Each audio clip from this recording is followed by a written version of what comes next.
We decided to make gumbo today and thought we would share our family recipe with you guys. All right, today is gumbo day. It is 40 degrees outside here in Texas, so we decided to go ahead and make a huge pot of gumbo and invite some family and friends over later this evening, and Buddy will do a bonfire. So this is all the accoutrement.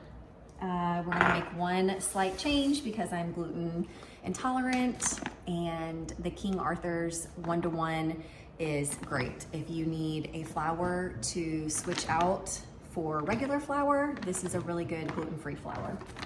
But other than that, everything else is the recipe from Buddy's family. He was born and raised in his early days in Slidell, Louisiana. So this is a tried and true gumbo recipe. So the way it works for us is I start chopping all the produce, and Buddy will start making the roux because we like ours a darker caramel. Some people, it varies, to each their own. But for us, this is a little bit darker, and it takes quite a while to get it to the right color we like. So you're just gonna do 3/4 a cup, so equal parts of vegetable oil and your flour. Again, we're gonna do the gluten-free flour. Nobody ever even notices, so it's fine. Flour first.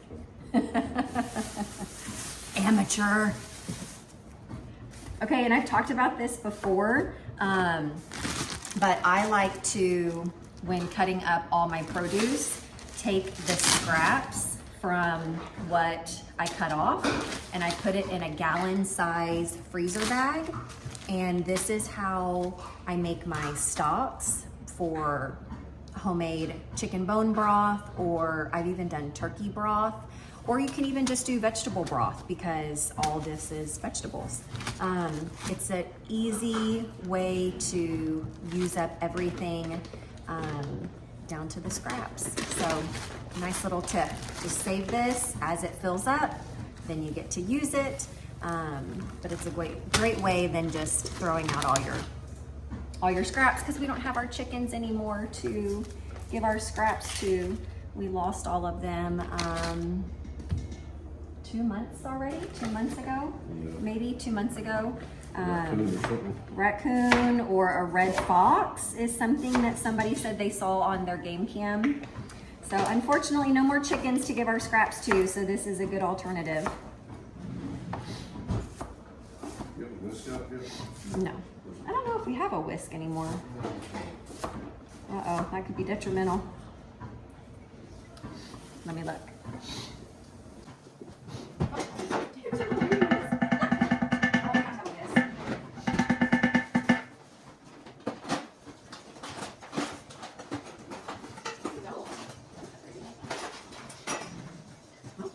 Things you learn. So when you're making the roux, you want it on a low heat. You just continuously whisk or stir in the flour and oil on a very low heat. It takes a while, but you don't want to burn it. And I will just chop everything, put it into a big bowl, and then that way when we're ready for that next step, everything's good to go. So working on the onions, you're gonna do about 2 cups of onion.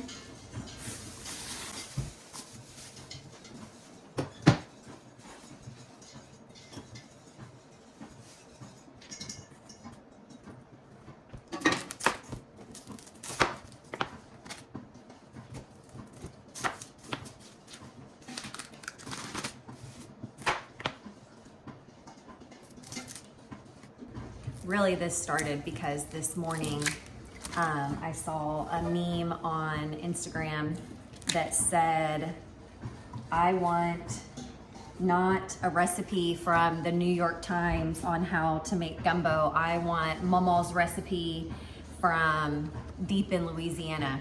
And I thought, oh my gosh, we should make gumbo today.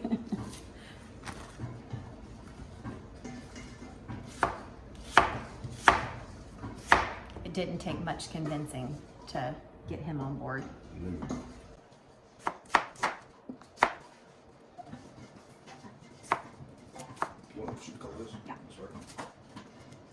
This kind of shows the starting point of the color, and we will keep showing you. I would say it takes probably 20 to 30 minutes to get to the color that we like. At least, yeah.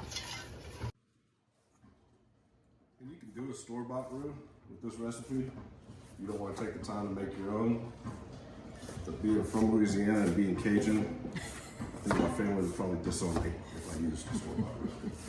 So we make our own.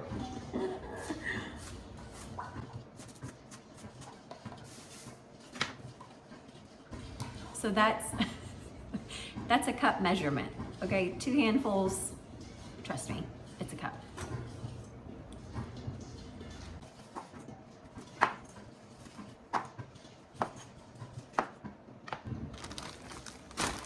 Back in the bag. Okay, so next is 3/4 a cup of green bell pepper. Again, a little less than my 2 handful method. And we do a rough chop on everything. Ours is a real chunky gumbo. Again, to each their own. You can super dice everything if you want, but that's just not how we do it.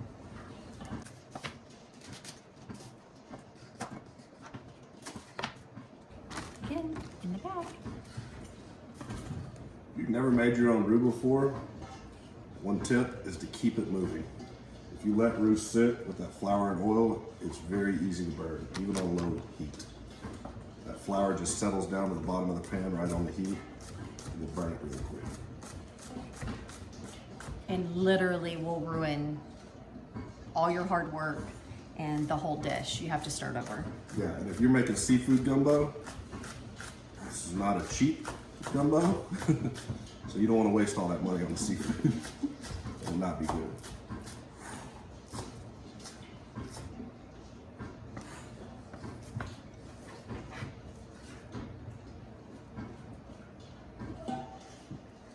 Okay, so next is 1/3 a cup of green onions, maybe a few extras.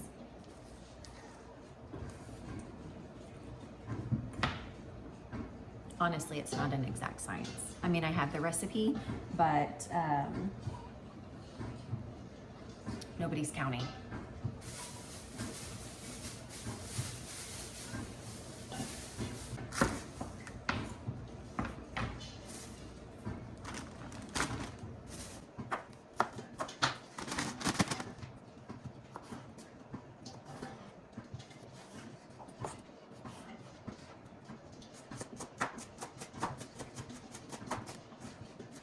We are doing a seafood gumbo today, but you can do a chicken sausage gumbo the same way.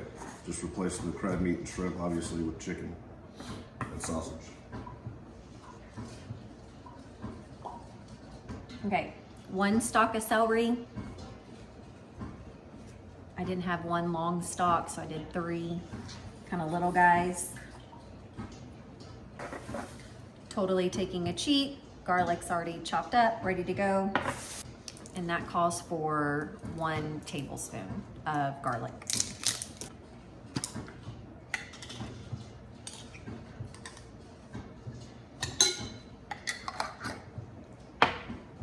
So now this portion is ready. When the roux is ready, this will go straight into the roux, and that will be our base before we start adding all our liquids and seasonings. So this part's ready.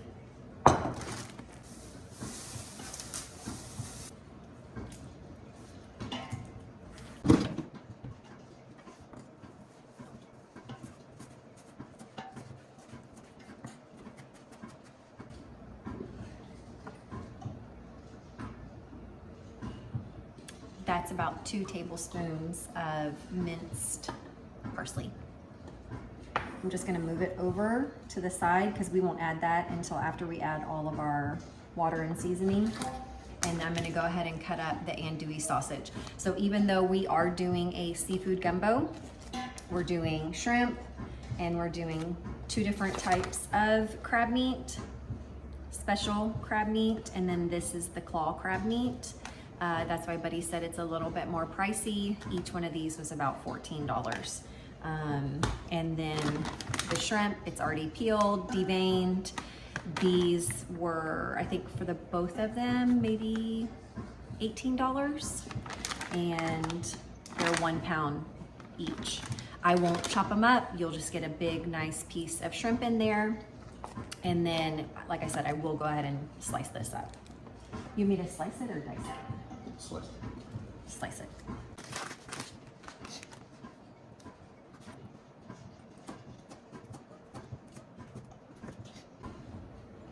And did I say that we like the andouille sausage? I suppose you could just do a regular smoked sausage, but this one has more flavor. I think it's just got better flavor for the gumbo, because you don't really want that overly smoky flavor in gumbo. That's true. We're gonna do a color check. This has been going probably 10 minutes, and you're not quite there yet. We're But about halfway, so we're like on a light toasted sort of brown.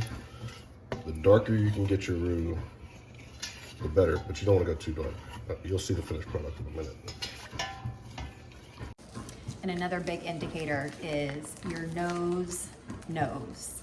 So it definitely starts to get very aromatic as it browns. We have smell-o-vision right now. You guys will be impressed. It smells delicious in here. I think between that and all the vegetables being chopped, sitting right here, onion, garlic, that always smells good. All right, so that's done. That'll just sit until we are ready for that step. Okay, so listen, I am still mastering my bread maker back there that you can see. And there is a French bread option, but I just went ahead and picked up a French bread loaf just because you gotta have French bread. Even though I can't eat it, you gotta have it for everybody else. So I didn't want to hinder the whole dish on me making French bread for the first time. So that'll be for another day. So seasonings are ready. Measuring is ready. Again, not an exact science. You like a little more, you like a little less. Do it to your own liking. And we will probably do what the recipe says, and then as it goes and it sits, you know, you tweak it even more. So once he gets the roux ready, we put the vegetables in, you let that go for about 10 minutes, and then you're gonna add your liquid and then your seasonings. Get that so it's nice and combined, and then I would go ahead and add in all your seafood and sausage, just so you're not trying to stir in the seasonings with a whole bunch of other ingredients in there. 28-ounce petit diced tomatoes. We've tried it with crushed. That's okay too. I feel like it makes it a little soupy. Is that the word I want to use? Soupy. I feel like, again, just like I said, we do a rough chop on the vegetables, so I like a little bit more of a tomato versus just the crushed. I think you just kind of lose the texture, obviously, because it's crushed, but we like the texture of the petit diced. It's getting there.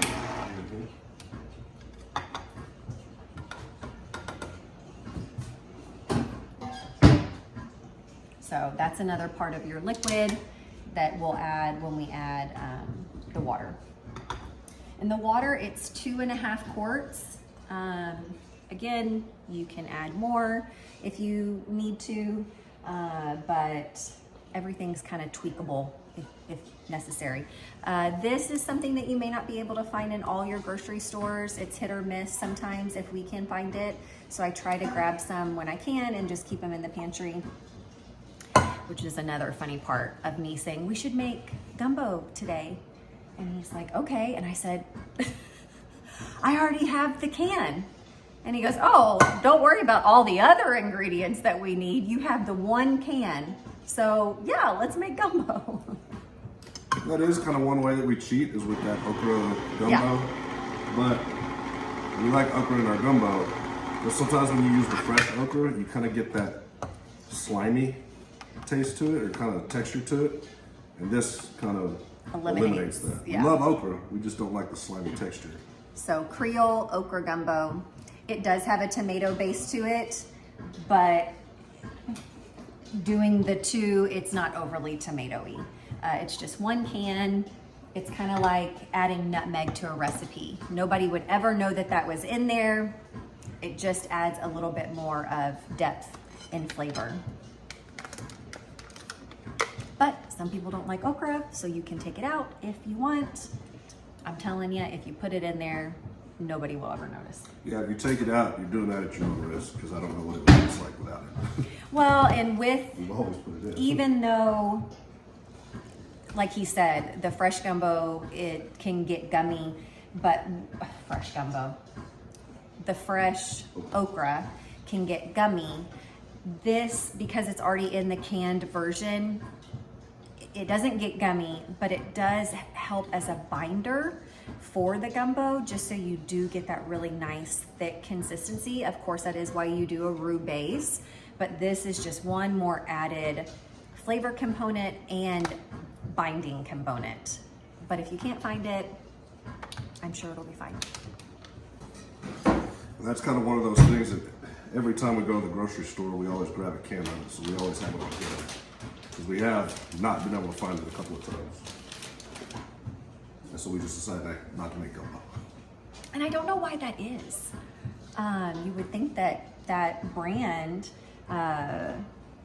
is pretty common. They have a lot of other canned items, but I don't know.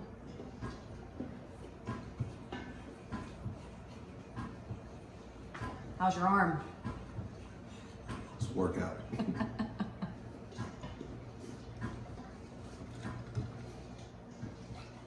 The roux is the most tedious part, but I think it's the most important part when you're making gumbo. Ooh, it smells so good.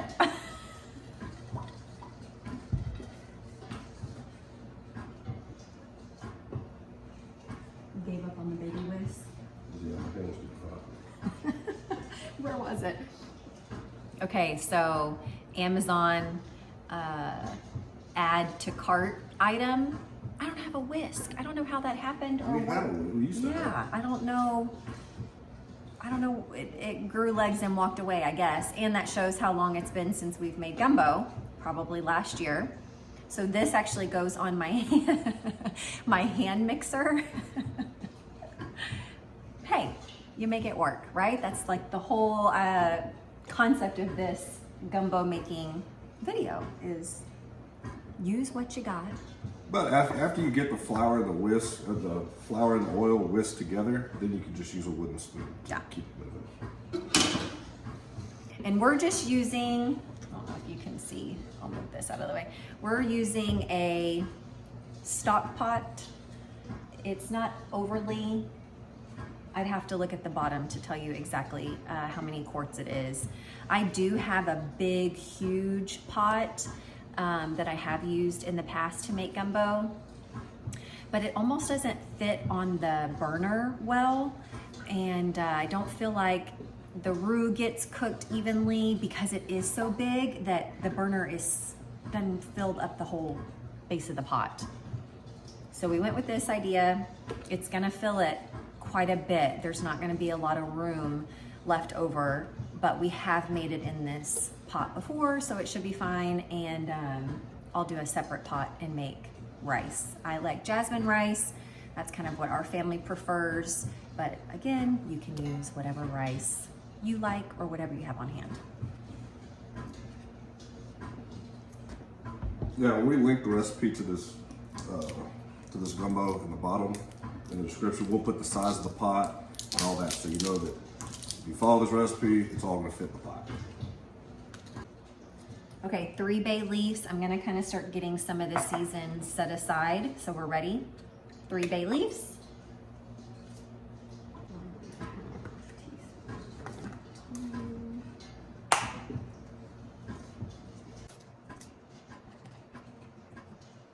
Okay, this is 1.5 teaspoon thyme.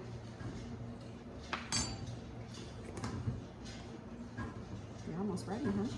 Yeah, well, 1 teaspoon salt. All right, 3 teaspoons of Lawry's seasoned salt. You absolutely can just use regular salt, but again, it's just one more added flavoring to use Lawry's.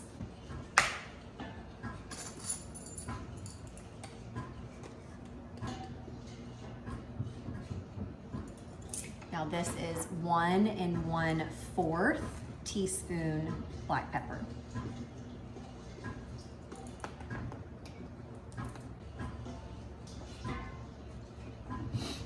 I didn't think we had a big. I think it's out in the camper. Yeah. You were like, mission critical. yeah. Another key component to gumbo, at least our gumbo, is Old Bay. Yeah. Old Bay, you're gonna do 3 teaspoons.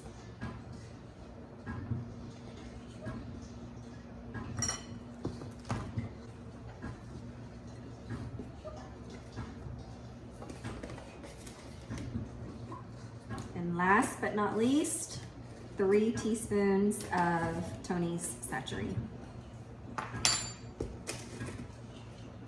And I'm gonna leave this one out, and actually, I'm gonna leave the Old Bay out because those are ones that we possibly will tweak a little more. So now spices are ready, vegetables are ready. Vegetables first, water, tomato, Creole okra gumbo in the can, and spices before we add all the seafood and sausage. All right, roux check. Almost there. That is pretty darn close. So probably about another 5 minutes, and then we will be ready.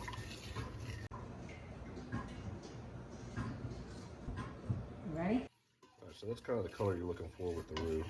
You can see how it kind of starts to stick to the bottom when you move this spoon. You can make a little. And that's why you got to keep it moving because it will burn pretty quick on you. So then we're going to add up all our chopped up celery, bell pepper, onion, and garlic. And keep it moving because it will want to kind of seize up. Because there's water in the vegetables, and that kind of reacts with the roux.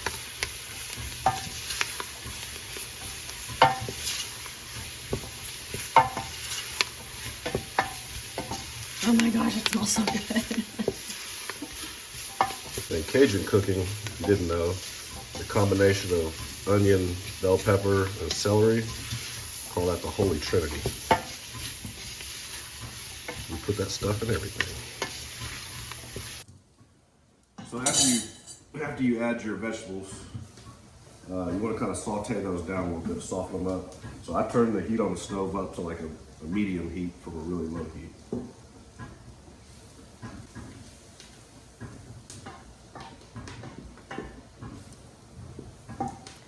Now, whenever we go to add all of our liquid, I like to start with the canned tomatoes first because I feel like while he's sauteing and the pan is hot, it helps kind of cook out the canned flavoring that comes in canned tomatoes. Maybe not everybody notices that, but I do. And I feel like it just kind of takes that rawness out, even though this is gonna sit and boil, the longer the better on the stove. So obviously everything is gonna be cooked through, but I think that first initial saute on the canned tomatoes is kind of a game changer. So try it and see if you notice the difference. I think you're about ready.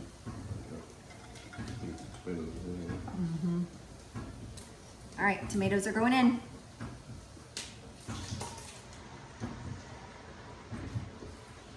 And then just to get the leftover little bit of tomato, I'm gonna take the water that we're gonna add and pour it into that can.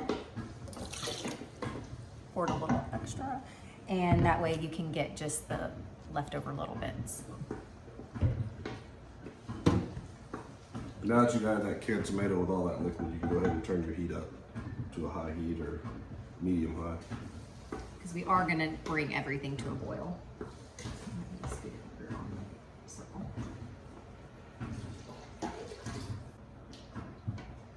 And then next I'll add the Creole okra gumbo, kind of the same concept. Let that get in there and kind of come up to temp before we just dump all the water in there. Same thing, get the remnants. Let's use the water that we are going to add at the end. Paper towel. Yeah.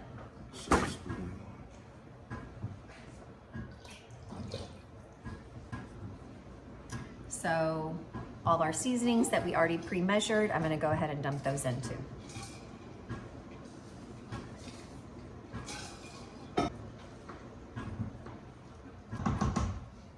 Okay, I'm gonna add the water.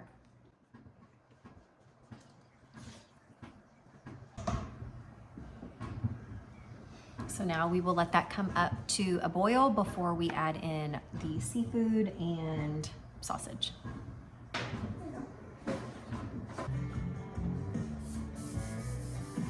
That is crazy. Well, there you go. Oh my gosh.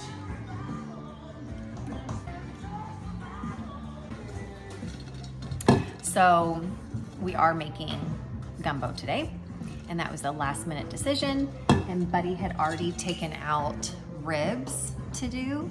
So we are making a lot of food today. He is smoking the ribs. Yeah. Smoking the ribs on our pellet grill. So right now he's in the background putting apple cider vinegar and apple juice in a spray. And that's what he's going to do to hydrate the ribs during the smoking process. So I don't know if you guys have ever seen something like this before. We literally just found it. It came with something else. I don't know. I was looking for a spray bottle just to be able to mist the ribs on the barbecue grill, but check this thing out.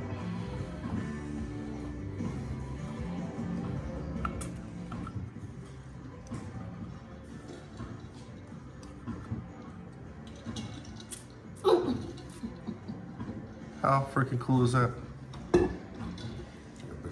Now I gotta go clean up. You just sprayed apple cider vinegar and apple juice all over my countertop. Looking good. Okay, now that we are like boiling, we're gonna go back to a medium heat and start adding in all of our meat and shrimp and crab meat. So I'm gonna go ahead and do the sausage first.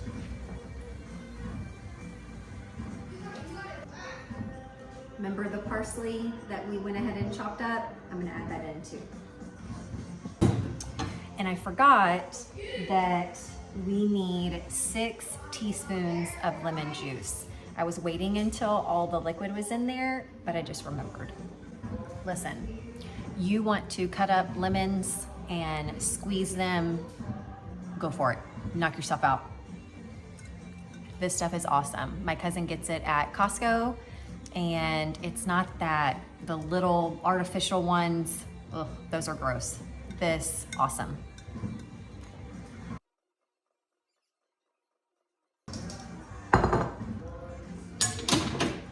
Now, kind of like with more seasoning, you will probably end up adding a little bit more lemon juice depending on your preference.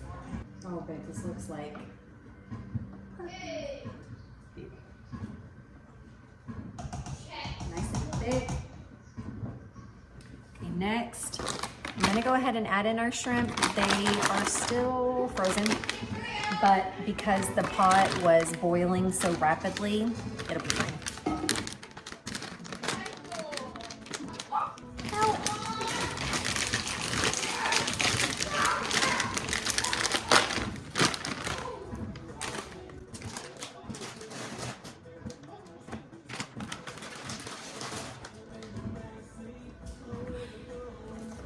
It's gonna be pretty close.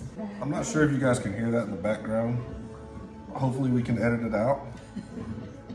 But we have a full-on gaming sesh going on right now in our son's room. I think he's responding to you. Okay, so since the shrimp was still frozen, I'm gonna let the pot come back up to a little bit more of a simmer, and then we will add in our crab meat. And I would recommend to any new mom or any new wife even, I find recipes on Pinterest or recipes that friends and family have passed down or shared with me, and I will try them out, and if they are a thumbs up by the family, they make it into this little notebook. And I have it just by different categories for chicken, beef, and I think the last one is the seafood. Yeah, the seafood. And it's been kind of fun because I can go back to when the kids were little and I make revisions to things, but I can find little notes that I made myself. Let me find one. Peyton liked the pasta in the dish. I can even go to notes where I think I have their names on here. Not names, their ages. Yep, like kids loved it, 2017. So I don't know, it's kind of fun. Not like scrapbooking or something like that, but it's a way to hang on to the recipes I know that my family enjoyed and want to eat. And then I can put little notes and revisions in there. You hear him? He's having a blast. I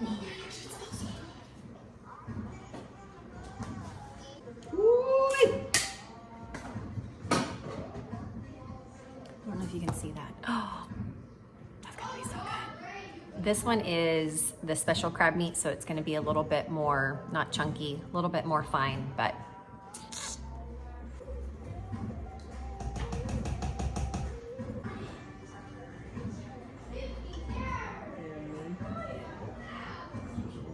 look at how nice and thick. The roux, that's it, that's the key. I mean, that is the deal breaker for sure. So we are gonna go ahead and add in the crab meat, because I don't care how pricey your crab meat is, always go through and kind of just feel and make sure there isn't any shells, any remnants of shells. It happens. This is just kind of one extra little step to make sure nobody takes a bite of your gumbo and they bite into a crab shell. Oh, see?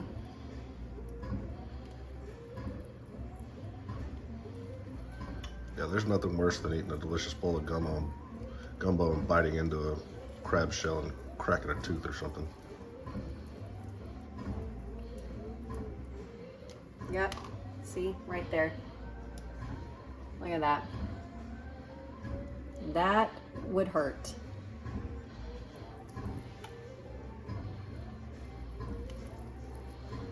And sometimes you can see it because obviously it's pink for where the shell is compared to the crab meat, but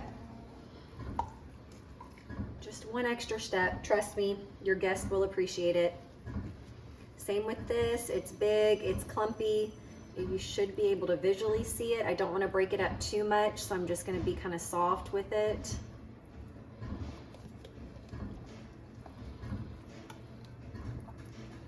Yeah, I'm a big believer in we eat with our eyes first, so that's why we get that two different kinds of crab meat. We get that claw meat, so you just visually see big chunks of crab in there.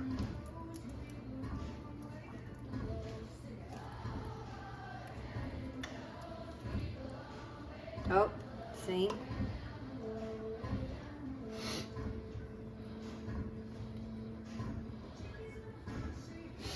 Sometimes it's so small, but that would hurt if you bit down.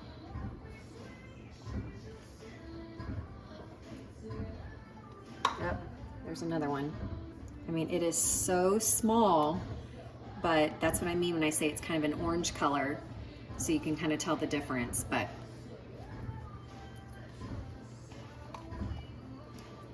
it's worth it. Just wash your hands really good afterwards.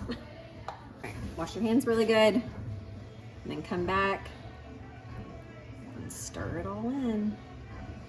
This is why I said we have used this pot before, but there's not a lot of room for overage. Oh my gosh, I wish you could smell it. Look at that. Woo! And we will just let this come to a gentle simmer, and it will simmer for a couple hours.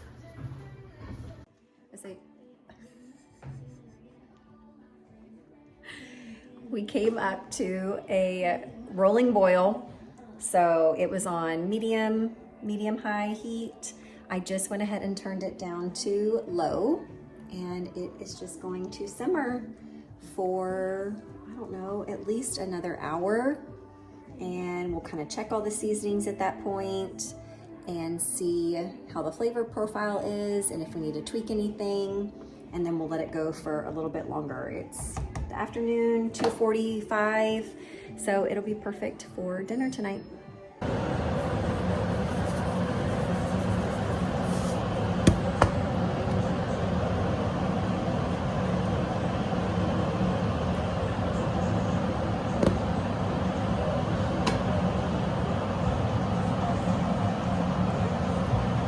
All right, and that's it. Bowls are made. And how stinking cute are these bowls, by the way? Buddy's mom gave them to us. All right, time to enjoy. I've added the recipe down in the description box below. Please like and subscribe. And if you do end up trying out this recipe, definitely come back and leave us a comment and tell us how it was.